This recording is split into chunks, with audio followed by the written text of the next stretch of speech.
कशासाठी आपण आपला दौरा धुळे शहरात आले होते?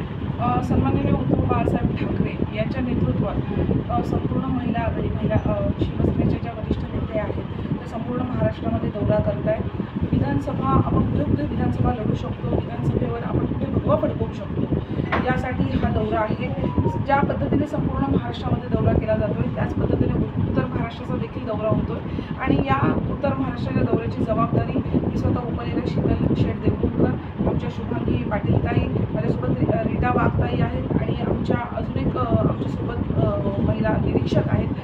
तर आम्हाला जबाबदारी दिली होती। गेल्या 2 दिवस आम्ही नाशिक शहर आणि ग्रामीण याचा आढावा बैठका घेतल्या, त्यानंतर नगरचा आढावा बैठक घेतली आणि आज आम्ही येथे धुळे येथे आढावा बैठक घेण्यासाठी आलेलो आहोत। आता आमची महिला आघाडीची धुळे शहर आणि साक्री या विधानसभेचा आढावा बैठक घेतलेला आहे आणि यानंतर आम्ही शिरपूर आणि शिंदखेडा या ठिकाणी आढावा बैठक घेण्यासाठी।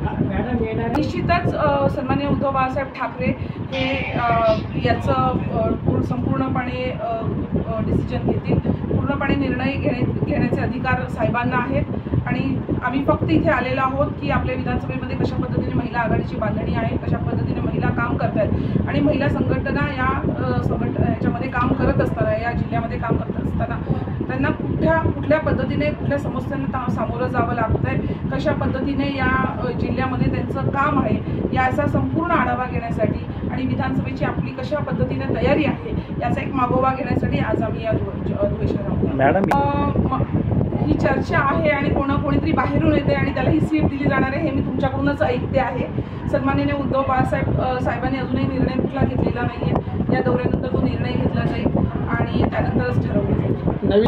अजून तरी आलेले नाही आहेत। आता आमची थोड्याच वेळापूर्वी बैठक संपलेली आहे आणि आता या बैठकीनंतर आम्ही महिलांची चर्चा करून ज्या इच्छुक महिला आहेत किंवा जे इच्छुक उमेदवार आहेत त्यांच्याशी संवाद साधणार।